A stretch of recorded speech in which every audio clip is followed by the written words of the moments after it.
Let us begin.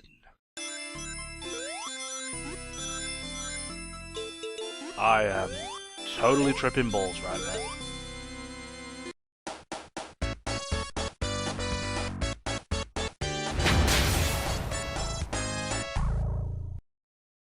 So here we are, Sonic the Hedgehog. The name alone is enough for people to know who you're talking about. When I was a kid, you couldn't go anywhere without seeing someone with a Nintendo console or a Sega console, and with those two companies, there were mascots to represent them. In the 80s, Nintendo dominated the gaming market with their console, the Nintendo Entertainment System, or NES for short, and their poster boy was Mr. Video Game himself, Mario. Sega decided that in order to compete with Nintendo, they needed to create a brand new mascot that would not only be successful, but also go head to head with Mario. A lot of ideas were tossed around, but in the end, the design of a spiky blue hedgehog codenamed Mr. Needlemouse was victorious. Eventually, the name was changed to Sonic the Hedgehog, matching the speed and attitude he would be famously known for. His blue colour was chosen to match the colour of Sega's logo, and his shoes were inspired by Michael Jackson, with the red colour of Santa Claus. Yeah, I know, it's such a bizarre combination, but it gave us one of the most famous and popular video game characters of all time. I would argue just as, if not more popular than Mario.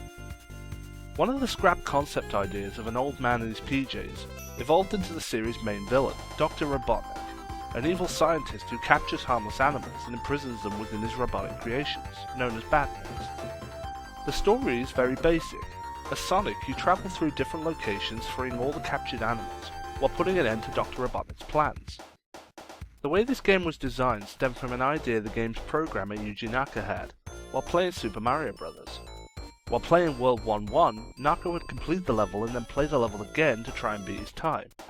This inspired the speed aspect of Sonic's gameplay, the emphasis being on high-speed platforming and beating the level in as fast as time as possible. There are 6 different locations, or zones as they're referred to, and each is separated into 3 acts. At the end of the first 2 acts is a signpost, and passing through it will end the act. You move Sonic left and right with the D-pad and jump with the A button. Also, using slopes, you can press the down button to roll into a ball. The ball form, whether jumping or rolling, is Sonic's way of attacking the various badness that block your path in each zone. These robots are not the only obstacles you have to contend with though. Hazards include spikes, lava, bottomless pits, and electric shock generators, just to name a few, with each one requiring you to tread carefully because you never know when you'll run into an oncoming threat. You also have red and yellow springs, which can either give Sonic more height or propel him at really high speeds down slopes or pathways. Though not every spring is helpful, sometimes they send you into the hazards you're trying to avoid. Scattered all over each zone are gold rings, which act as Sonic's defense. If you get hit without holding any rings, you lose a life. But if you get hit with at least 1 ring in hand, Sonic will take an extra hit but drop any rings he carries. Collecting 100 rings will give Sonic an extra life. You can also find television monitors within each zone as well, and each one gives you a different effect depending on the symbol on the screen. There's a monitor that can give you 10 rings, a monitor that can give you an extra life, a monitor with a shield that can allow Sonic to take an additional hit, a monitor containing speed shoes which can make Sonic temporarily faster, and finally a monitor with invincibility, making Sonic immune to damage for a period of time, and also allowing you to run through any enemy in your path, literally. Sonic the Hedgehog is definitely one of the best looking games that ever came out on the Mega Drive. The levels are visually detailed and vibrant, each with their own identity and accompanying gimmicks. No 2 levels ever look or feel the same, and each one brings something memorable about them. Green Hill is the iconic Sonic level. To this day, I don't know a single gamer who doesn't immediately think of this zone when Sonic is the topic. It's a very simple level that allows players to get the feel of the high speeds and platforming they're going to experience in the game. Marble is the closest we get to a fire level in this game. There's lava everywhere with falling spike traps. Sadly, this level focuses too much on the platforming, and not on the speed that Sonic is supposed to be about. The pace slows down and suffers a lot because of this. Spring Yard, like the name implies, is full of springs, but it also adds a lot of bumpers and steep curves for Sonic to do some momentum-based rolling. It's also here where the bottomless pits are introduced. Fucking hate those things! Labyrinth is the water level, and it's where a lot of kids got nightmares. Why? this music. When this starts up, you better get moving, because you only have a few seconds, and if that music reaches the end, you drown. In order to prevent that from happening, you can grab bubbles to restore your air. The level in general is a pain in the ass, because moving in the water brings Sonic's speed down to a crawl, even worse than Marble Zone. Starlight brings us back to more high-speed loops and curves. I always felt the game was making up for putting you through Labyrinth Zone by giving you this level, almost like it was apologising for it. This is also where you're introduced to the seesaws, which can be used to get to higher areas. Finally we come to Scrap Brain, Robotnik's base of operations. This whole zone is one big death trap. Nearly every step you turn is something trying to kill you, and not only can you get punished for being too fast, but you can get punished for slowing down too. It's the ultimate test of your skills. At the end of every third act for each zone, there's a boss fight with Dr. Robotnik. Each time using a different device to try to destroy Sonic, ranging from the iconic pendulum ball, a sharp spike for destroying the ground, seesaws and bombs, and even at one stage turning a section of the level into a gauntlet of death traps. Once you defeat him, you're able to break open the capsule containing the kidnapped animals and set them free. If you collect at least 50 rings, a giant golden ring will appear at the end of the stage.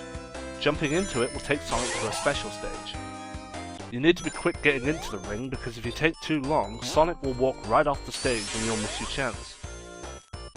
The goal of the special stage is to collect a Chaos Emerald, a colourful gem located within the stage with a total of 6 to collect.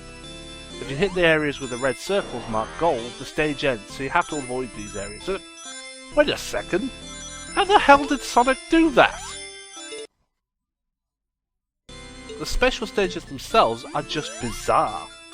It's like walking into the very definition of an acid trip and can get a little disorientating sometimes. If you manage to get 100 rings while in the special stage, you get a continue, which restores you to 3 lives if you get a game over. If you're able to collect all 6 emeralds, Sonic will use them to restore the world.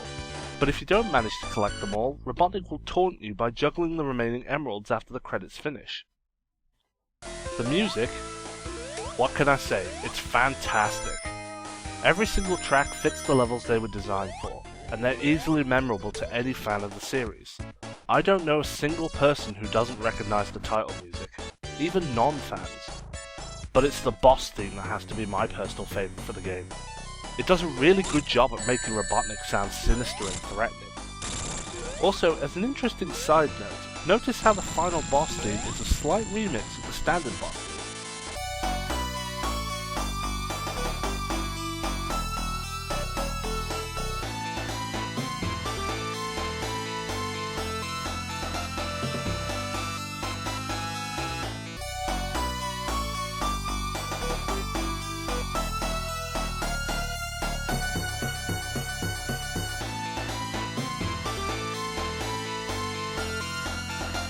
How awesome is that? Sonic the Hedgehog without a doubt is one of the biggest pillars of the gaming world, and for me is still my absolute favourite video game character of all time. His rivalry with Mario is legendary, and to this day is still going. With the likes of the Olympic Games, which feature characters from both game series, to the inclusion of the Blue Blur into Super Smash Bros., gamers are still debating over which character reigns supreme. Which is exactly what Sega set out to do, make a mascot that would be successful and go head to head with Mario.